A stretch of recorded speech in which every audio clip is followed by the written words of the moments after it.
Welcome back, Captains and Admirals, to another video with a funny muffler. And today we're reviewing Vallejo. So, at the time of recording this, I was using the commander Montpellier. So, the base trade is anti-air mode, which is, unless you've got a carrier in the game, is useless. So, I had Beyond Range, Before It's Too Late, All Out Assault, Fixated, Fully Packed. If you guys don't know what All Out Assault is, it increases incoming damage to us by 5%, but it increases incoming fire dispersion by plus 10%, and it improves our main battery shell grouping by plus 4. We get pretty good grouping, and it's a lot harder to hit us because I've also got the concealment modification installed on this ship. So, we have Nikolai Kunetskov as an inspiration with Follow the Sun for extra main battery range, and then I've got Azulin Zara with Audacious Challenger. Uses main battery sap shells damage increased by 5%. I'll give you a quick rundown of the ship now. So we have Aiming Systems Mod 1, Propulsion Mod, Concealment Mod 1, then we have Gunfire Control System Mod 2. And then I'm running the Cyberpunk camo. You can run a fighter plane, but I don't know who would run it. Literally, the main battery booster beats the fighter anytime, any day. You do have DFAA anyway, so you get heal, DFAA, and main battery reload booster.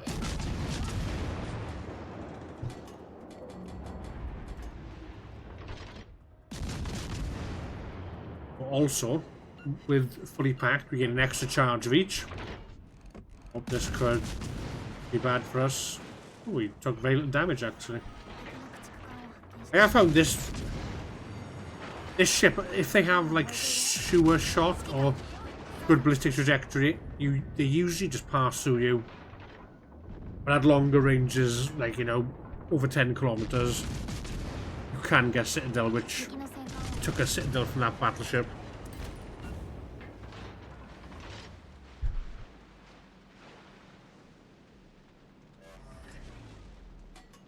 I would argue that this Vallejo is probably the best American cruiser at tier 8 and one of the better cruisers overall. She is a pure damage dealer though. She doesn't have any support. She has no radar. She has no sonar. So it's going to be very difficult for you to help your team in that way. But if somebody can spot for you and spot destroyers, this thing will absolutely annihilate them. It's got sap, same as San Diego. And literally just all I fire is sap. There's no need to fire AP unless you've got like a light cruiser broadside to you. Because the guns are quite small. So we are playing with a div mate. We're playing with Bismarck Gamer. He is in the fleet. The SoFac fleet. Or Sofa Kings. Or if you want the full name, So Fucking Cool. I think we do have, we are looking to upgrade our officer house, so we will have some spaces open in the future. So keep an eye out for that if anybody's looking for a fleet.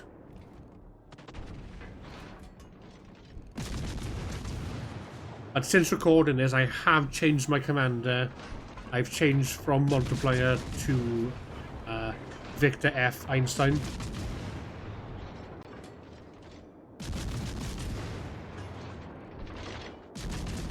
Well, the main reason I changed was Whirlabout for faster gun traverse.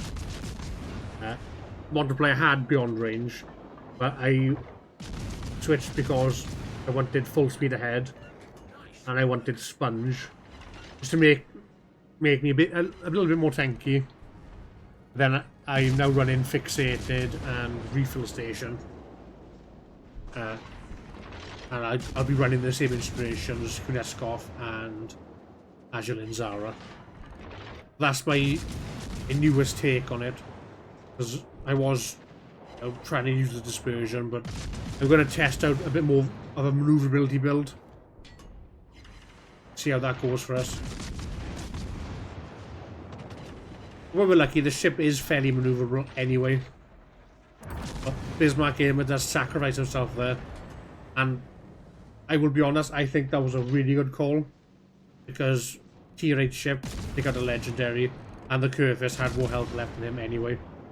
And you know my motto, winning by any means necessary. Even if you do have to ram. Ramming's not the worst thing ever. But if you look, you will see the shells will travel fairly slowly. I haven't talked much about the stats of the ship, so it has reloader, above average main battery reload speed. It has agile, above average ability to change direction, and nimble aim.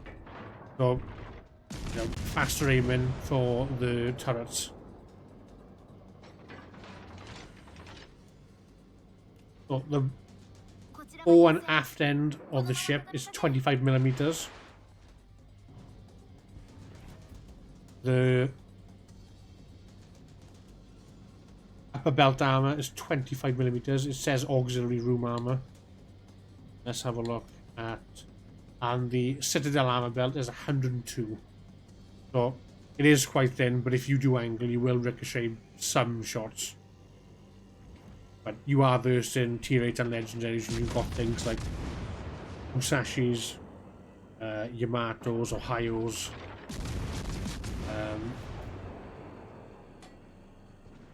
Or you could still fight things like Georgias. So it is wise to be cautious and have a rough understanding of what ships you're versing.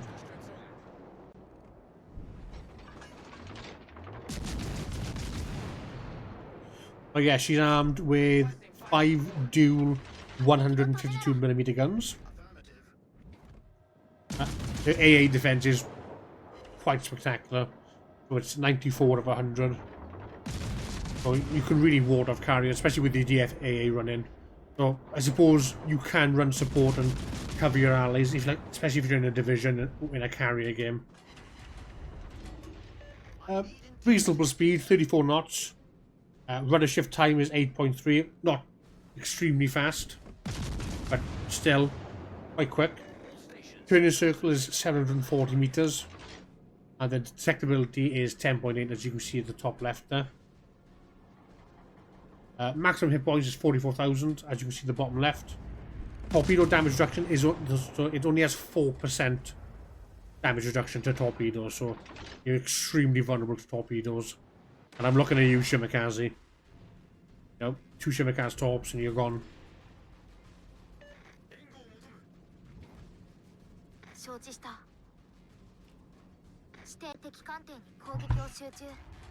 So, strategies to use this ship. There's multiple ways you can use it. You can do the classic American cruise thing like Cleveland and sit behind a fairly low island and just fire over and rain complete sap death on people. I would recommend staying to long to medium range. That was a really good hit from that Montana. Surprisingly, we survived. As you can see, as long as you hit the superstructure, the damage is very, very consistent.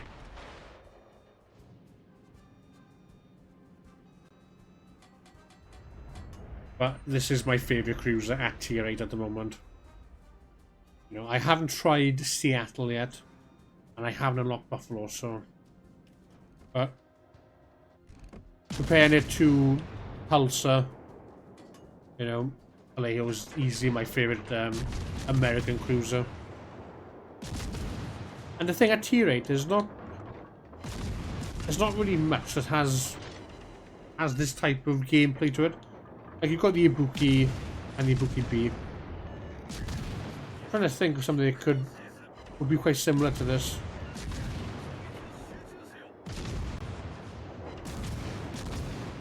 I'd say probably the Takashi would be a similar playstyle to this. Obviously Takashi has torpedoes, whereas Vallejo doesn't. So they're not completely compatible strategies. Yeah, I got a lot closer to that ship than I should have. But he was distracted by a friendly battleship. Had to push in to support. Concentrate fire on the enemy warship. Right, at this moment in time, I was hoping to get a 5th assist, but pretty sure we kill this Lepanto. He is burning.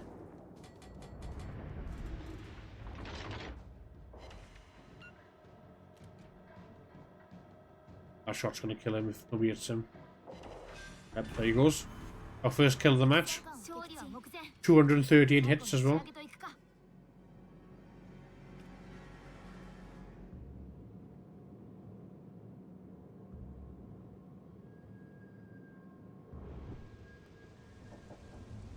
Yeah, I wanted to use the Cyberpunk camo. I think it's quite a nice camo. It pops quite nice. So, helps the ship stand out. But we've had a really good game so far. 124,000 damage. Not sure if we're close to getting a high caliber or not. But imagine we're maybe another 20, 30,000 damage off. And I don't think we're going to be able to grind that from this remaining cruiser.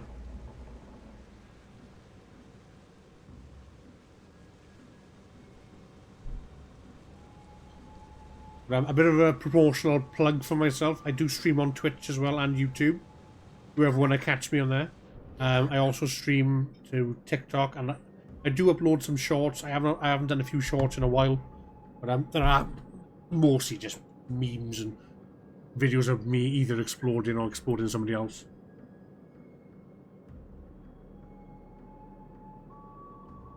Yeah, it's been a bit of a stomp for our team, you know. I don't think we were on the back foot once. You know, there was times where we were even with the enemy team.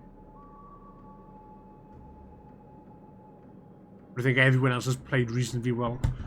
But like I was saying about strategy, so medium to long range, you can get in if you want. You want to get in close, but you just don't have the armor for it. And especially it depends on what you verse as well. If you're going in close against, you know, a secondary build ship, and I don't get my guns knocked out very often, but I do get them criticaled and disabled for, I guess, is it a minute? Is it? Which is quite frustrating. Because obviously, for every gun disabled, your DPM goes down quite drastically.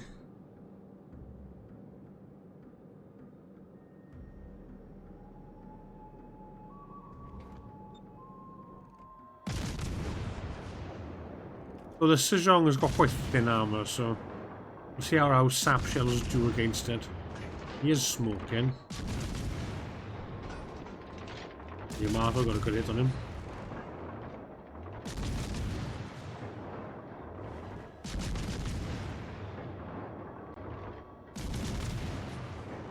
But what I've done this match, I was just staying behind, leaving my allies take the brunt of it.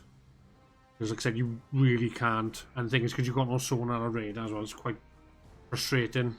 You can't do your own spotting for like PDs and other things. 2,766 base XP, that's really good. So I think that's it. Thank you very much for watching, guys. And if you are interested, feel free to drop a like, drop a sub, a comment, whatever you want. And I will catch you all in the next one. So thank you very much, guys. And I will see you next time. Take care, Captains and Admirals.